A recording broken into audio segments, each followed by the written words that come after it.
sela-sela aktivitas sahabat untuk membahas topik-topik kesehatan yang teraktual dan menginspirasi.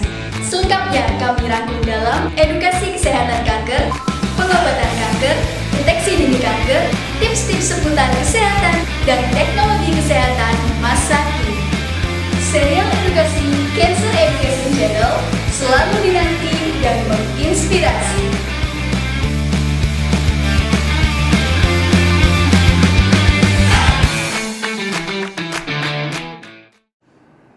Assalamualaikum warahmatullahi wabarakatuh. Selamat pagi sahabat. Selamat datang dalam acara serial edukasi Cancer Education Channel edisi ke-7 Sabtu 22 Agustus 2020. Pada kesempatan kali ini, topik yang akan dibahas yaitu mengenal lebih dekat kemoterapi dan imunoterapi yang akan disampaikan oleh narasumber kita, Dr. Agus Jati Sunggoro, spesialis penyakit dalam Vinasim, dan dipandu oleh moderator cantik kita, Dr. Fenty Endrianti, Dokter Umum Rumah Sakit Onkologi Solo. Acara ini akan berlangsung selama 1 jam ke depan. Untuk sahabat semua, kami tunggu partisipasinya untuk memberikan pertanyaan pada kolom komentar untuk dialog interaktif. Acara ini akan ditayangkan pada YouTube, Facebook, dan Instagram Live Rumah Sakit Onkologi Solo. Mari sahabat, langsung saja kita simak bersama serial edukasi Cancer Education Channel yang dipersembahkan oleh Rumah Sakit Onkologi Solo dan Solo Cancer Society. Assalamualaikum warahmatullahi wabarakatuh. Selamat pagi. Bertemu lagi dengan Cancer Education Channel. Dimanapun sahabat berada, selamat sehat. Ya dok, semoga selalu diberikan kebahagiaan juga. Hari ini kita akan membahas kembali mengenai cancer. Nah, nanti ada sesi khusus. Hari ini bersama saya Dr. Fenty sebagai dokter umum di Rumah Sakit Onkologi Solo, dan di sebelah kita sudah ada Dr. Agus Jati, spesialis penyakit dalam, yang saat ini sedang menempuh studi di bidang konsultan hematologi onkologi. Nah, untuk sahabat Rumah Sakit Onkologi Solo dimanapun kalian berada, hari ini kita akan berdiskusi mengenai mengenal lebih dekat apa itu kemoterapi dan apa itu imunoterapi. Karena kebetulan pasien kanker adalah pasien yang akan mendapatkan pengobatan kemoterapi dan imunoterapi. Nah, ini dia, Dr. Agus Jati. Silakan dok, Ya, diperkenalkan. terima kasih. Saya Dr. Agus Jati Sunggoro, besar dan sekolah di Solo, Oh. meninggalkan Solo tahun 2002 ke Jogja untuk kuliah di UGM. Oke. Kemudian saya melanjutkan spesialis penyakit dalam di Jakarta, FKW RSCM tahun 2009. Kemudian lagi balik ke Solo tahun 2014-2015. Sekarang saya di sini Kembali bersama lagi, Dr. dok, ya? Fenty. Saya sedang menempuh pendidikan SP2 Hematologi Onkologi Medis di FKUGM. Jogja. Insya Allah semoga tahun ini beres. Amin, amin. Semoga Nah, lancar nanti selalu kita dok. akan mengenal lebih lanjut Dr. Fenty tentang apa itu kemoterapi, bagaimana cara pemberian kemoterapi, apa itu efek samping kemoterapi, dan satu hal yang baru yang saya mau ungkapkan di sini adalah tentang imunoterapi. Imunoterapi ini adalah suatu terapi yang baru, berbeda sedikit dengan kemoterapi. Nanti kita akan bahas lebih lanjut Dr. Oke, Fenty. siap. Yang tadi sudah diperkenalkan Dr. Agus Jati ini orang Solo asli dok ya? Saya asli Boyolali. Oh, sebenarnya ya, Solo ya. Nah, Besar di Solo. saya besar di Solo, Oke. SMP 1 Solo, SMA 1 Solo Dr. Oh, Fenty. siap. Nah, ini tadi sudah diberikan pembukaan oleh Dr. Agus Jati. Kita akan mulai dok ya, Siap. diberikan pemaparan tentang apa sebetulnya kemoterapi, kemudian apa itu imunoterapi, dan nanti akan mulai ada pertanyaan-pertanyaan Baik, dari baik. audiens. Silakan dokter. Ini saya sampilkan slide mengenal tentang kemoterapi dan imunoterapi. Slide. Ya, jadi kita bahas dulu tentang kemoterapi. Saya bagi jadi 3 hal. Apa itu kemoterapi? Bagaimana cara pemberian kemoterapi? Dan paling penting adalah kita harus mengetahui efek samping sehingga pasien itu paham. Dan bagaimana nanti caranya untuk mengatasi, nanti kita diskusi lebih lanjut. Slide. Nah, sebenarnya kemoterapi itu apa? Kemoterapi adalah pengobatan kanker dengan menggunakan obat-obatan yang dapat membunuh sel kanker. Nah, sebenarnya di sini ada 3 modalitas untuk tata laksana kanker, Dr. Fenty. Iya. Jadi kita bagi kanker ini jadi 2 bagian, solid tumor sama hematological tumor atau hematological malignancy. Jadi kanker darah dan kanker solid.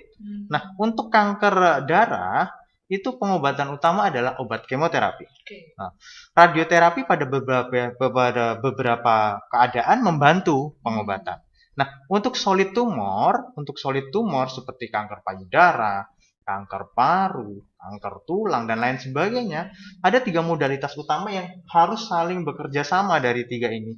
Yang pertama adalah dari sisi bedah atau surgical onkologi atau bedah onkologi, membantu untuk tata laksana operasi. Nah, jika operasi itu bersih, pada beberapa hal kita butuhkan adjuvan kemoterapi atau tambahan kemo. Untuk apa? Karena operasi itu kadang ada sheet atau benih kecil yang sudah berjalan di pembuluh darah dan bisa menimbulkan kekambuhan. Makanya dibutuhkanlah kemoterapi tambahan. Nah, kemoterapi ini adalah obat-obatan. Bisa melalui infus, bisa melalui suntikan di dalam kavitas atau intratekal atau lain sebagainya. Nanti kita bahas lebih lanjut. Yang diberikan oleh dokter onkologi medis atau medical onkologi. Nah, yang terakhir di sini adalah supporting system yang ketiga adalah radioterapi. Radioterapi di sini adalah untuk tata laksana secara lokoregional. Nah, kalau kemoterapi secara sistemik, kalau ini lokoregional, 2 ini lokoregional, bedah sama radioterapi itu lokoregional. Gitu. Gitu secara umum tentang kemoterapi. Ya, slide. Nah, bagaimana diberikan? Ada 3 hal. Yang paling sering memang kita memberikan kemoterapi itu secara infus intravena. Nah, infus intravena itu bisa diinfus di lengan atau pada beberapa hal di mana obat kemo itu sensitif, Dokter Fenty. Dia itu bisa membuat pembuluh darah ini radang. Nah, makanya kadang kalau bekas infusan dia ada berwarna bekas, hitam betul, atau ya, bagaimana lebih gelap gitu, gitu. lebih gelap. Nah, pada beberapa hal dia bisa sangat berbahaya kalau dimasukkan di dalam darah tepi, makanya butuh yang namanya kanula yang central vein. Jadi kita pasang jalur utama di central vein, dipasang jantung, Dok, ya. Ya, betul. PICC atau apapun di sini atau chemoport namanya. Nah, nanti akan dibantu oleh dokter bedah vaskuler untuk memasangnya sehingga pada saat injeksi tidak ada gangguan di dalam pembuluh darahnya, betul. Nah, itu yang pertama secara intrus intravena. Yang kedua adalah secara injeksi. Injeksi ini bisa injeksi ke dalam kavitas. Contohnya kalau misalnya ada kanker-kanker tertentu, kadang-kadang berhubungan dengan ginekologis, itu dimasukkan obat secara intraperitoneal. Di dalam perutnya. Di dalam perutnya. Biasanya yang asites berulang atau apa gitu ya. Itu ada teknik khusus namanya high pressure intraperitoneal chemotherapy namanya. Butuh alat khusus. Di Indonesia jarang, tapi di beberapa negara sudah dilakukan hal tersebut. Singapura contoh. Terus yang selanjutnya dimasukkan di dalam ruang namanya intratekal. Intratekal itu seperti fungsi lumbal, Dokter. Berarti di bagian tulang belakang. belakang. Di bagian tulang belakang disuntikkan obat kemo. Untuk apa? Kita mau melakukan pengobatan karena ada sesuatu yang berhubungan dengan sistem saraf pusat. Betul. Contohnya adalah pengobatan-pengobatan pada kanker darah di mana terjadi keterlibatan atau metastasis ke otak. Karena obat kemo yang masuk lewat IV tidak bisa sampai otak karena ada sawar darah otak. Terus yang selanjutnya itu ada subkutan, Dokter Fenty. Jadi ada teknologi terbaru, beberapa obat itu nggak pakai infus, jadi bisa lewat jalan subkutan aja, set gitu. Lebih praktis, udah canggih. Jadi efek samping lebih minimal dan lain sebagainya.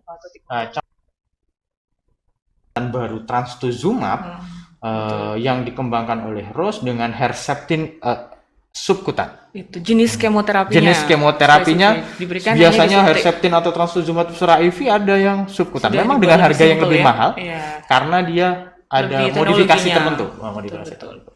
Yang terakhir adalah obat-obatan kemoterapi secara pil atau tablet oral. Nah, obat-obatan secara pil atau tablet ini bisa seperti obat kemo biasa atau obat targeted therapy. Apa itu targeted therapy? Kalau kita itu kemo biasa, dia akan mengganggu yang namanya pembelahan sel, Dokter Fenty. Kan sel tumor itu membelah cepat. Betul. Jadi dia menghambat pembelahan sel.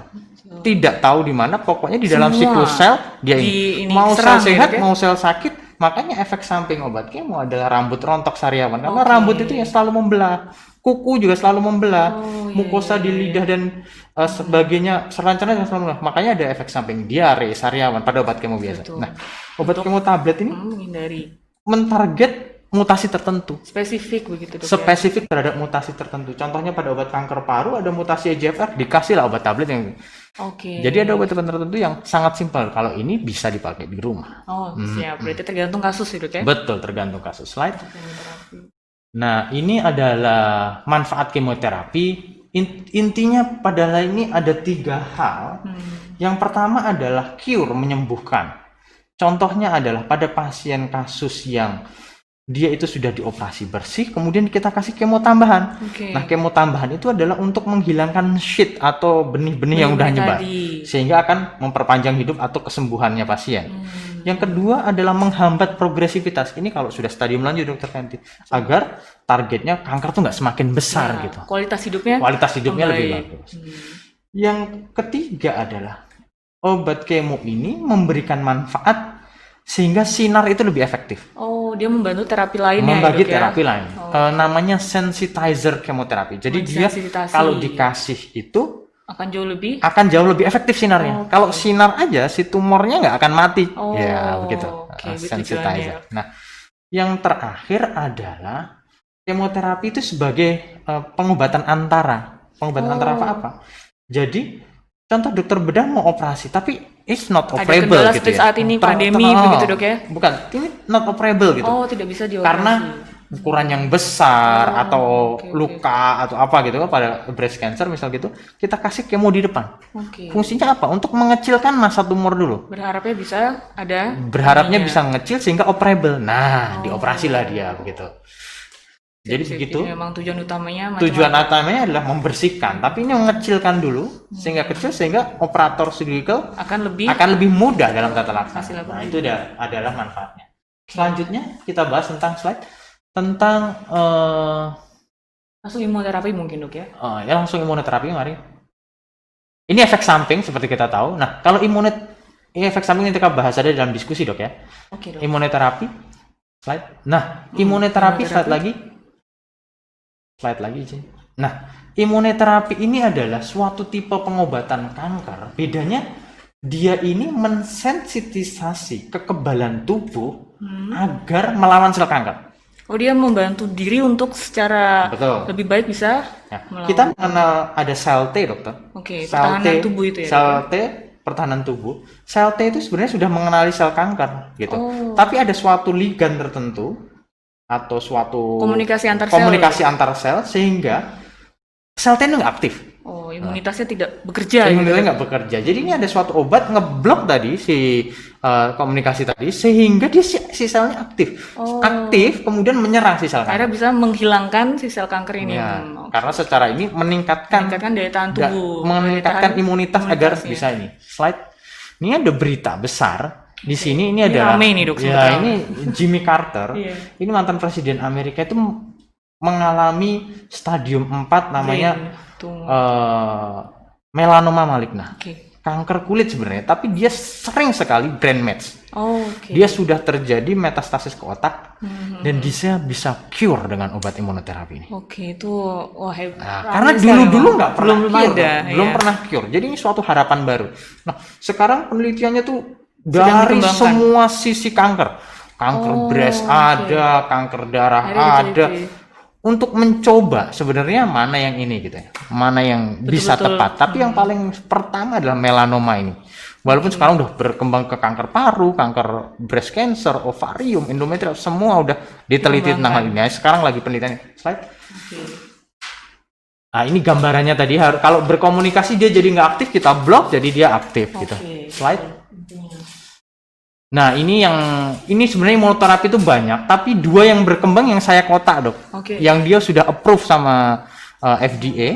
Internasional Ya, internasional. Kalau yang lain masih dalam trial. Oke. Yang lain masih dalam trial yaitu checkpoint inhibitor sama CAR T-cell. Slide lagi. Nah, ini diberikannya secara infus intravena, Dokter. Tidak Infus jauh intravena berbeda, ya. tidak jauh beda. Oke. Nah, terakhir adalah efek samping. Slide. Efek samping ini agak berbeda dengan yang kemo. Kemo, Kalau kemo bagaimana, kan Dok? mual muntah dan lain sebagainya. Karena kita ini adalah mengaktifkan kekebalan tubuh. Sehingga ada beberapa efek sampingnya adalah autoimunitas. Oh, justru dia malah kembali lagi ke Betul. imunitas kita. Ya, walaupun dengan rate yang bervariasi tapi bisa gitu. Paling sering adalah kulit ya, rash di kulit seperti Merah dermatitis begitu, begitu, Dok, ya. kemudian Radang. pneumonitis di paru begitu, Batuk-batuk. pneumonitis di paru, dan hal-hal yang lain adalah terhadap organ endokrin, contohnya tiroid. Jadi tiroiditis sehingga dia iya, jadi iya. hipotiroid, Dok. Pokoknya sesuatu yang berhubungan Berhubungan dengan dengan imunitas. Baik. Nah, akan pentingnya ini efek samping ini, maka pasien itu kalau mau mencari pengobatan memang harus kepada dokter yang sudah menguasai memang bidangnya. betul. Karena kalau tidak, nanti Dikhawatirkan efek sampingnya buruk. Dia pengen dapat manfaat gitu ya. iya, kita Nah, nanti efek sampingnya buruk. Begitu, juga Dok. ikut muncul. Apa namanya paparan kami Oke. sudah selesai. Terima kasih. Iya, terima Nanti kita kasih. bisa lanjut diskusi. Siap, Dokter Agus. Jadi sahabat Rumah Sakit Onkologi Solo tadi kita sudah mengenal apa itu kemoterapi, apa itu imunoterapi secara general, Dok ya. Nanti setelah sesi berikutnya kita akan membahas tentang lebih detail dan beberapa pertanyaan dari teman-teman di sosial media kita. Tapi jangan kemana-mana, sebelum kita masuk ke sesi berikutnya, kita lihat dulu ada yang melewat yang satu ini.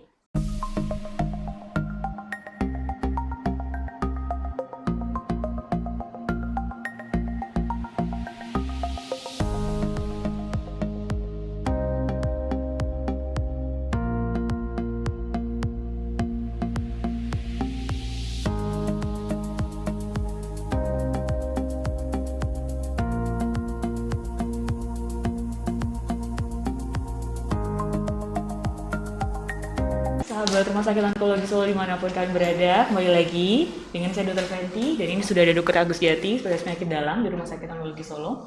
Tadi kita sudah bahas di sesi pertama, Dok, mengenai kemoterapi itu apa, imunoterapi itu apa, kemudian juga beberapa hal mengenai itu ya, Dok. Nah, kita akan masuk ke lebih detail lagi, Dok. Baik. Kita akan masuk lebih detail dan ada beberapa pertanyaan dari teman-teman di sosial media yang sudah masuk. Kita mulai dari Instagram dulu. Nah, ini dari Instagram ada beberapa pertanyaan. Yang pertama dari akunnya Devano, dia bertanya, Dok mau bertanya, kalau pasien tampak pucat, lemah, ada penurunan kondisi setelah menjalani kemoterapi, nah itu kenapa ya, Dok ya? Tadi Oh iya, mungkin ya. tadi Kita saya sempat sebenarnya sudah menyinggung, kemudian saya sudah nyiapin slide, cuma agak saya lewatin. Memang pasien yang mendapatkan kemoterapi itu salah satu yang paling sering efek sampingnya adalah fatigue, Dokter Fenty. Oh, fatigue itu adalah Fatigue. kelelahan gitu, Dok? Kelelahan gitu ya. Kemudian low blood cell efek sampingnya. Jadi bisa HB yang turun, anemia, bisa leukosit yang turun atau trombosit yang turun. Kalau HB yang turun karena HB atau sel darah merah itu yang membawa HB itu akan membawa oksigen kemana? Otomatis dia akan ngantuk, lemes dan lain sebagainya kalau HB-nya turun ya. Kurang tadi itu, Betul. Kalau leukosit ini turun, side effect infection yang paling sering muncul. Jadi memang kalau pasien itu habis kemo itu memang disarankan untuk kontrol lagi dalam jangka waktu 1 minggu untuk bertemu dengan dokter yang memberikan pengobatan, kemudian dievaluasi ada yang perlu diperbaiki nggak gitu ya. Kalau HB-nya lemes banget ya kita perlu perbaikin HB-nya. Kalau memang leukositnya turun kita perlu perbaiki. Atau ada obat-obat ajuvan yang perlu diberikan. Oh, itu. Itu jadi memang kenapa dia muncul itu karena efek samping kemo. Nah, karena kemo itu beda sama targeted terapi gitu ya. Betul. Kemoterapi yang secara umum itu menyerang juga sel sehat, Dok. Oh, ya, oke. Dia tidak terprogram begitu, Dok ya. Jadi dia menyerang beberapa sel lainnya juga. Jadi dia juga menyerang sel sehat sehingga efek sampingnya muncul. Contohnya adalah rambut rontok, tadi yang mulai sel darahnya turun, pucat, lemas itu salah satu efeknya.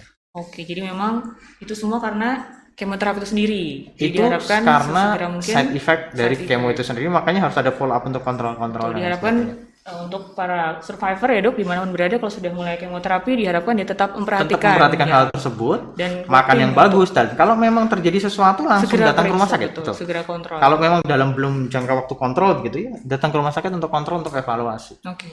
Berarti sudah cukup jelas ini, Dok, teman-teman di rumah. Nah, ini ada pertanyaan berikutnya, Dok. Yang kedua dari akun Christina Ezex. Nah, ini bertanya, untuk survival kanker serviks, apakah boleh suntik imunoterapi? Nah, ini. Oh iya.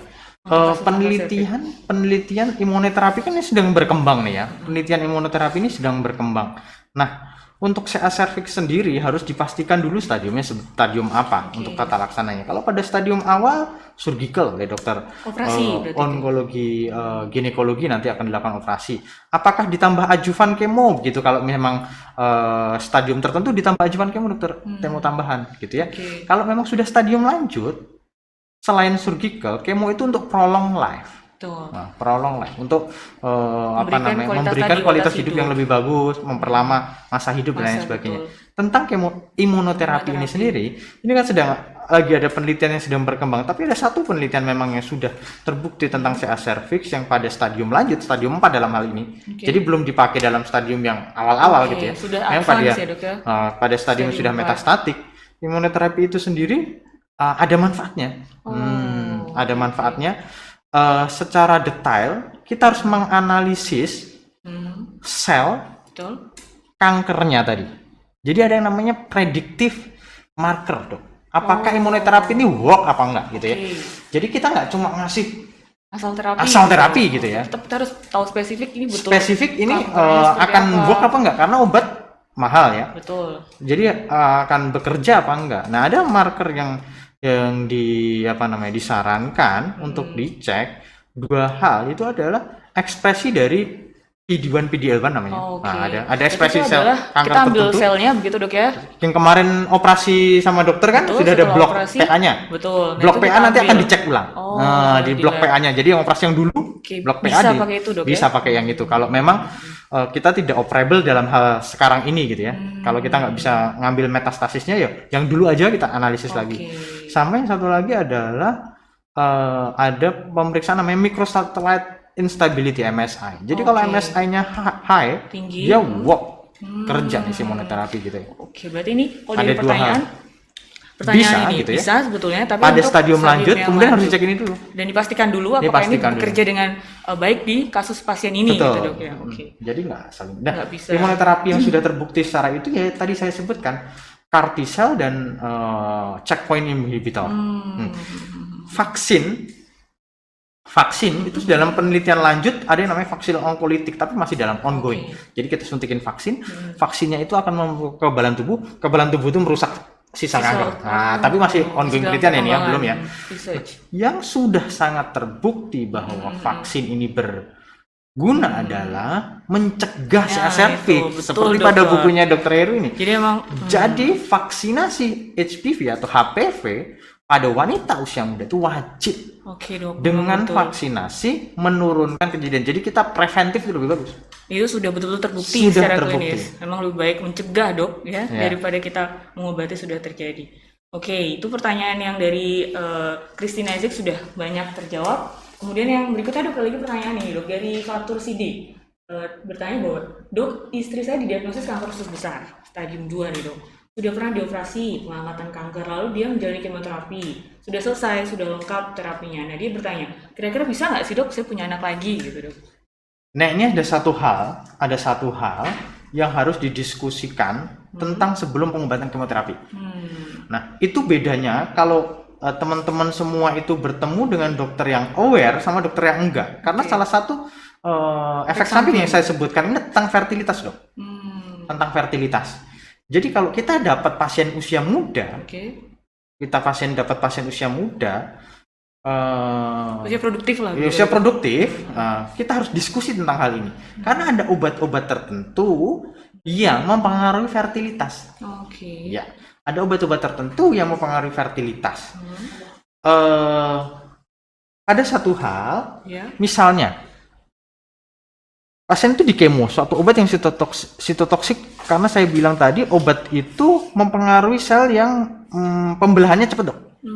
Rambut dan lain-lain. Salah satu yang membelahan cepat sel ini, Dok, apa namanya? Yang mempengaruhi fertilitas, sel telur dan sperma. Jadi laki-laki atau perempuan pun harus rembukan tetap ini siapa yang mau pengobatan misalnya yang dapat kanker si wanita harus diinikan. Nah, ada cara-cara tertentu memang sebelum kemo itu untuk bisa mengatasi hal ini gitu ya. Poin pertama ada obat khusus yang mensupresi gonad. Obat khusus yang mensupresi gonad, dia kayak melindungi gonad itu si sel telur ovarium atau si testis ya. Akan melindungi dia. Nah, sebelum kemo dia harus disuntik dulu, nanti monthly di bulanan disuntik oke. selama jalannya kemo. Itu bertujuan untuk melindungi. Bertujuan untuk melindungi. Ini bagi wanita ya. Oke. Terus cara yang kedua adalah preservasi ovum.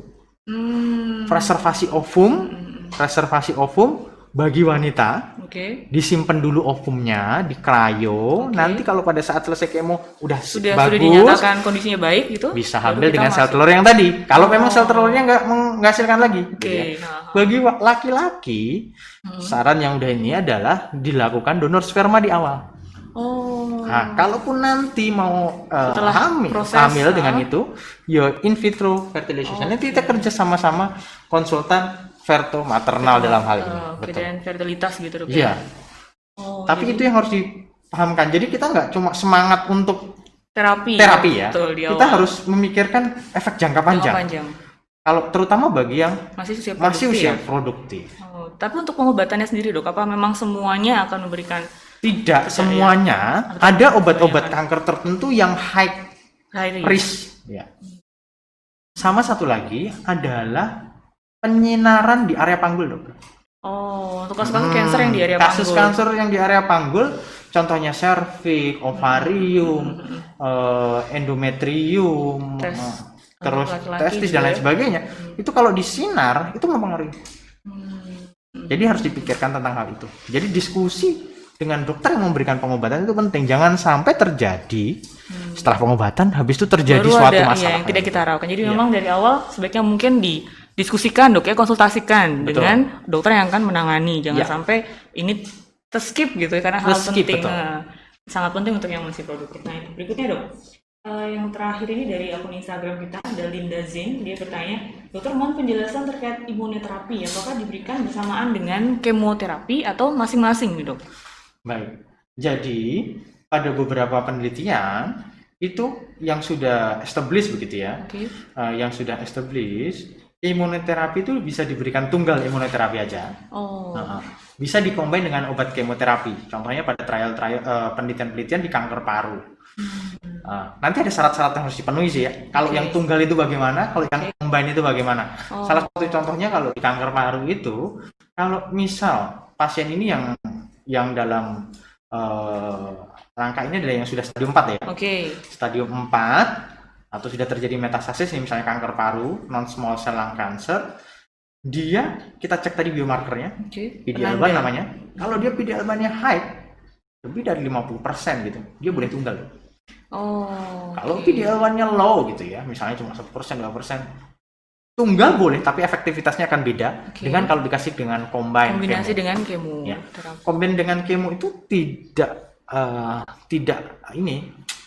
Saling bertabrakan kah atau tidak bertabrakan, menekan tapi yang harus salah kita satu? ingat adalah harga yang harus dibayar. Oke, tentang Bukan harga pembiayaan. secara harga ya, uang ya, tapi adalah toxicity. Oh, karena double terapi Double otomatis terapi. double Otomatis efek samping juga. toksisitasnya lebih ini. Jadi perlu diskusi lebih lanjut sama dokter yang mengerjakan pilihan mana yang mau diambil. Apakah lebih baik hasilnya yang kita harapkan atau malah efek sampingnya? Betul, kita harus timbang-timbang antara itulah, antara outcome atau hasil yang mau kita raih dengan efek. Efek sampingnya betul. Salah satunya untuk mempertimbangkan itu, salah satunya adalah tentang performa pasien. Oh, klinisnya ketika pasien datang, Betul. stadiumnya bagaimana, dok ya? Kalau stadium 4 tapi pasiennya udah tiduran aja, performa statusnya udah kurang bagus, itu ya Ya lebih baik lebih Tidak buruk perlu buat di- ya. ya. Harus perlu kita langsung timbang double-double targetnya, begitu, dok, ya, betul. ya. Jadi fit or unfit nih obat. iya betul. Kalau fit ya kita kasih obat yang maksimal gitu ya. Kalau unfit ya kita ini. Ya itu butuh diskusi lebih lanjut. Dan memang setiap pasien itu spesifik Betul. karakter orang masing-masing. Betul. Jadi memang baiknya sebagian pasien-pasien disarankan sesegera mungkin, seawal mungkin untuk konsultasi. Apakah memang perlunya kemoterapi saja atau imunoterapi saja? Nah itu sesi yang kedua, kita sudah bahas pertanyaan-pertanyaan dari Instagram. Nanti akan ada banyak lagi pertanyaan di sesi selanjutnya dari sosial media kita. Jadi jangan di mana-mana. Kita mau kenalan dulu sama yang satu ini.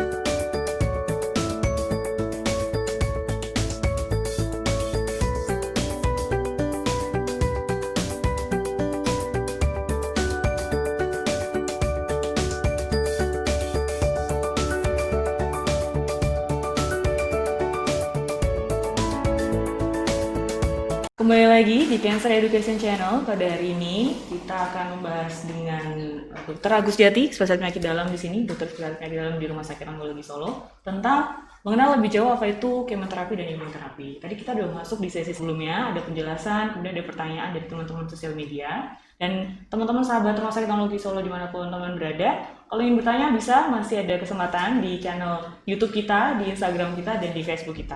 Nah ini kita masuk dok, pertanyaan selanjutnya. Ini banyak sekali, jadi kita akan coba lihat satu dok. Dari YouTube ini dok, ada Rumah Esperuni ini bertanya, dok saya pernah kemo ke-1 dan ke-4 kondisi saya membaik.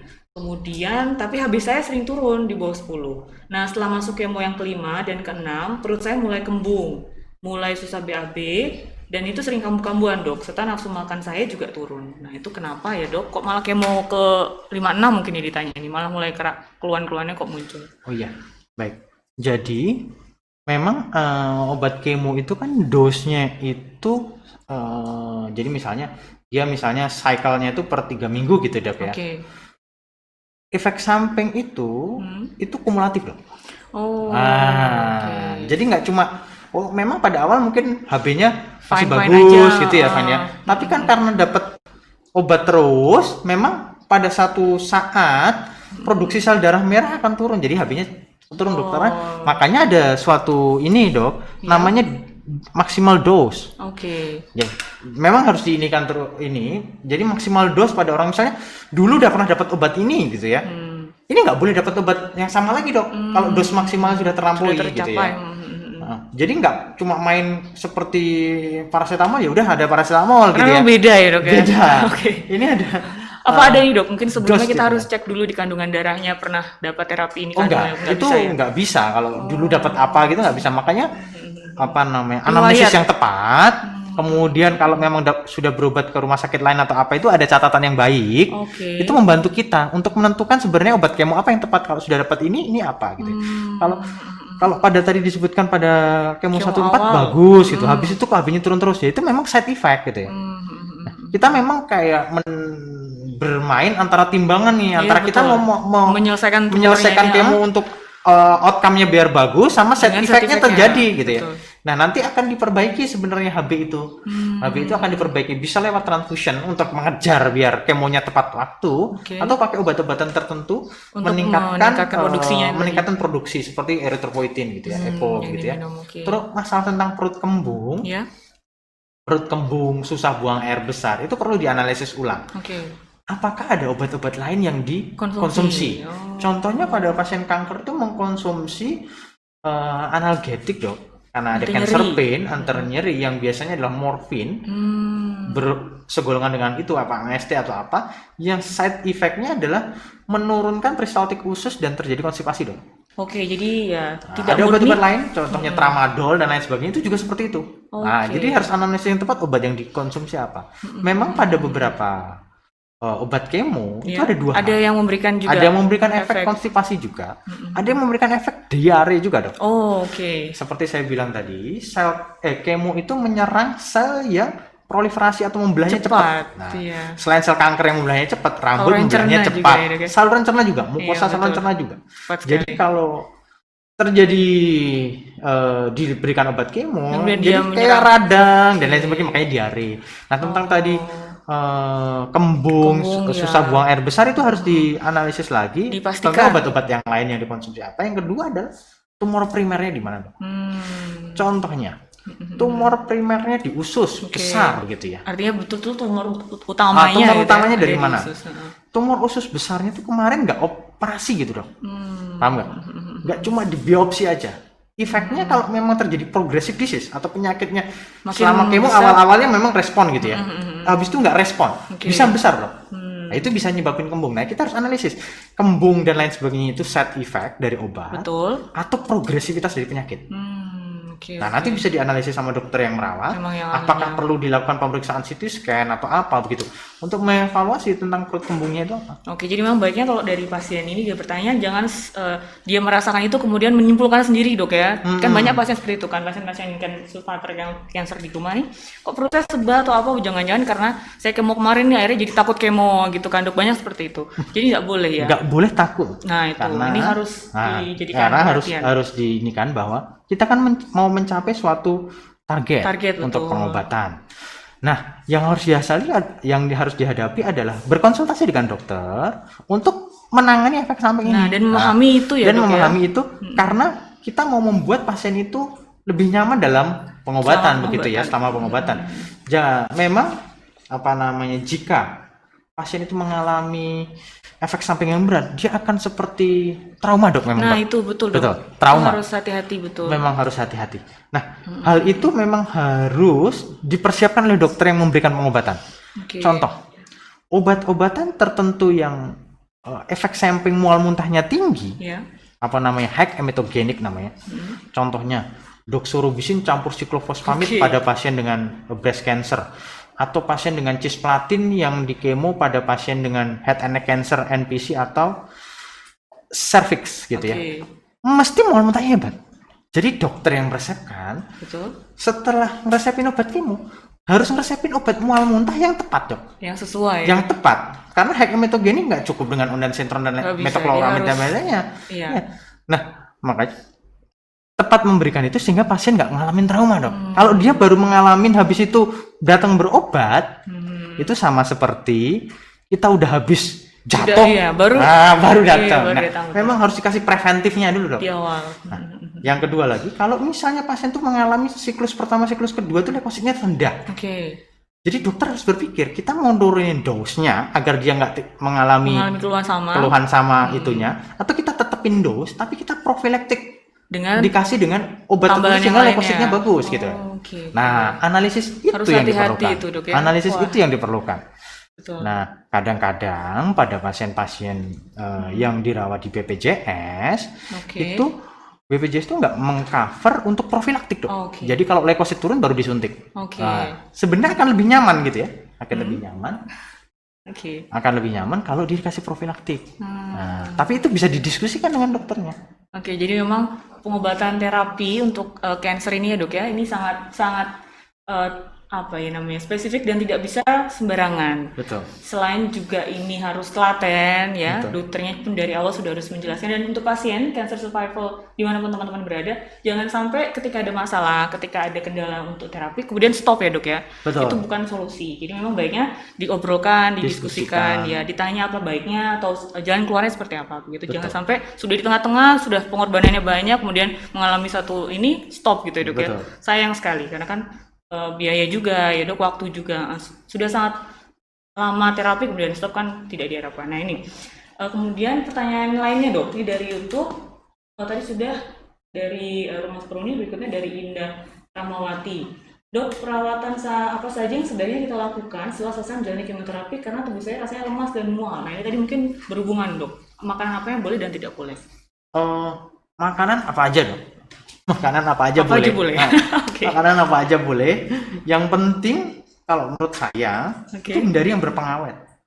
Sama sensitif terhadap lambung. Nah, karena itu akan meningkatkan pergerakan, dispepsia dan lain mual muntahnya lebih ini kan ya. Makan apa aja boleh, minuman yang berkalori gitu ya, agar dia lebih kuat gitu ya. Memang ada penelitian bilang pro kontra ini tentang makan yang gula sama yang rendah gula. Dibilangnya kalau gula nanti nambahin sel kanker gitu. Lebih besar. Tapi ini masih konflikting. Ini masih konflikting. Kalau dalam pengobatan, makan yang bagus. Sebaik mungkin. Tentang mual muntahnya, itu harus dianalisis. Kalau memang dia jauh dari kemo, itu bukan side effect kemo. Jadi kalau kemo pasti akan dekat sekali dengan 1 minggu, 2 minggu. 1 minggu atau masih dalam pengobatan itu masih ini ya. Nah, kalau mual muntahnya hebat harus dievaluasi. Pertama, di saluran cerna ada sesuatu nggak? Tadi kita harus lihat lagi. Kalau memang kankernya di saluran cerna apakah ini? Yang kedua yang nggak salah penting, mual muntah sakit kepala itu tanda dari adanya penyebaran ke brain. Kanker-kanker tertentu, warning ya, perhatian. Kanker-kanker tertentu itu ada yang lebih prone atau lebih cenderung mudah untuk menyebar ke otak. Dan salah satu tanda gejala penyebaran ke otak adalah mual muntah dan sakit kepala. Itu harus. Iya, itu harus ini kan. Jadi mual muntahnya cuma dalam rangka biasa aja atau memang ada. Betul. Memang harus. Nah ini dok, karena kita sudah di ujung acara, ini untuk memberikan kesimpulan teman-teman di rumah, mungkin dokter bisa berikan take home message bagi teman-teman dan terutama cancer survival dimanapun kalian berada tentang kemoterapi dan imunoterapi dan hal-hal penting lain dok, mungkin untuk teman-teman yang harus diperhatikan selama menjalani pengobatan. Ya, jadi yang saya pesankan di sini adalah poin pertama, diskusi dengan dokter dan tentang rencana pengobatan. Itu adalah salah satu awal yang bagus. Oke. Contohnya, kalau pasien ini usia muda, diskusikan bagaimana tentang nanti efek samping fertilitas atau kesuburan gitu ya. Yang tadi ya. Terus kalau misalkan ini mau berapa siklus pengobatan, sehingga si pasien bisa tahu kan pandangannya, oh nanti menjalaninya segini. Oke. Kemudian apa yang dilewati selama kemoterapi gitu. Nah itu perlu diskusi, pemahaman, edukasi bersama dengan dokter dan tim yang di rumah sakit tersebut, sehingga pasien bisa merasa lebih nyaman, lebih itu. Dan jangan lupa dukungan sosial dok. Setuju dok. Dukungan sosial itu penting, dukungan sosial dari keluarga, rekan terdekat, rekan terdekat, pasangan, anak, keluarga yang lain, sama dukungan dari pihak rumah sakit yang sangat care, yang nyaman. Nah, yang nyaman. Karena dalam pengobatan kita tuh melaluinya panjang dok. Betul, tidak sehari 2 minggu. Tidak sehari 2 hari. Kalau Kalau bapak ibu itu mengalami pengobatan di mana komunikasi dengan ininya kurang bagus, itu akan sangat ganggu putus ya. nanti di tengah jalan, begitu kan? Makanya harus ini kan yang bagus. Yang terakhir adalah tidak boleh putus asa. Kita kan manusia harus selalu berusaha. Betul. Setuju dok. Seperti tadi saya bilang bahwa tadi yang saya tampilkan di slide, Betul. Jimmy Carter itu dia udah stage 4 Sudah dan sangat melanoma maligne. usianya juga ya. Betul. Sudah. Saya juga sangat tua. Dia sudah terdiagnosis stadium 4. Tapi bisa cure itu. Iya, makanya itu. Iya. Karena emang semangat untuk sembuhnya tinggi. Semangat untuk sembuh tinggi dan onkologi ini suatu bidang yang selalu berkembang dokter. Oke. Kita nggak bisa bandingin pengobatan tahun Sebelumnya? 2010 dengan obat-obatan dengan yang sekarang. Jadi pengobatan itu selalu berkembang. Jadi selalu ada opsi baru, Pilihan-pilihan.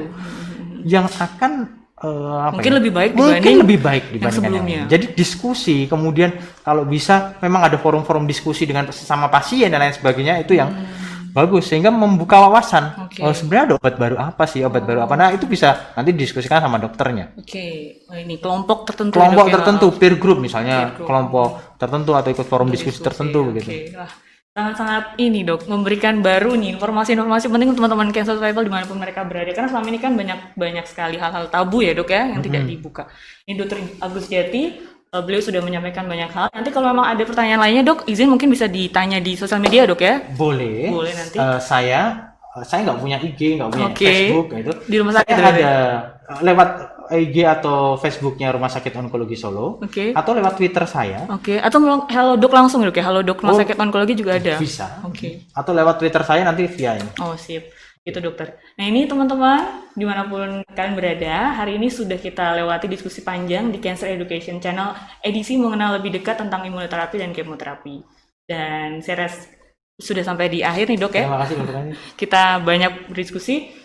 Sekian dari kami, mohon maaf jika ada kesalahan dari yang kurang berkenan. Sampai jumpa kembali di Cancer Sampai Education jumpa. Channel berikutnya.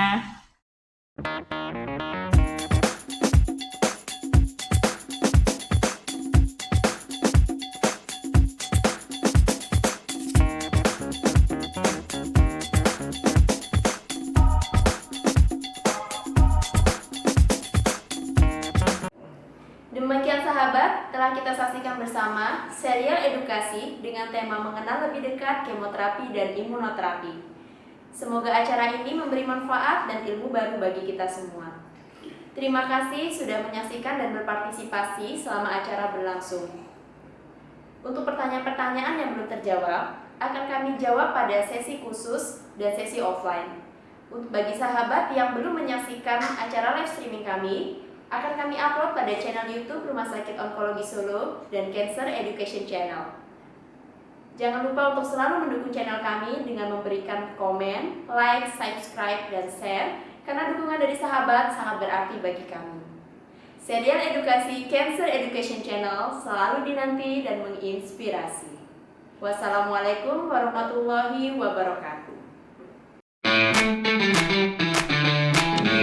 Serial edukasi Cancer Education Channel hadir di sela-sela aktivitas sahabat untuk membahas topik-topik kesehatan yang teraktual dan menginspirasi. Selengkapnya kami rangkum dalam edukasi kesehatan kanker, pengobatan kanker, deteksi dini kanker, tips-tips seputar kesehatan, dan teknologi kesehatan masa kini. Serial edukasi Cancer Education Channel selalu dinanti dan menginspirasi.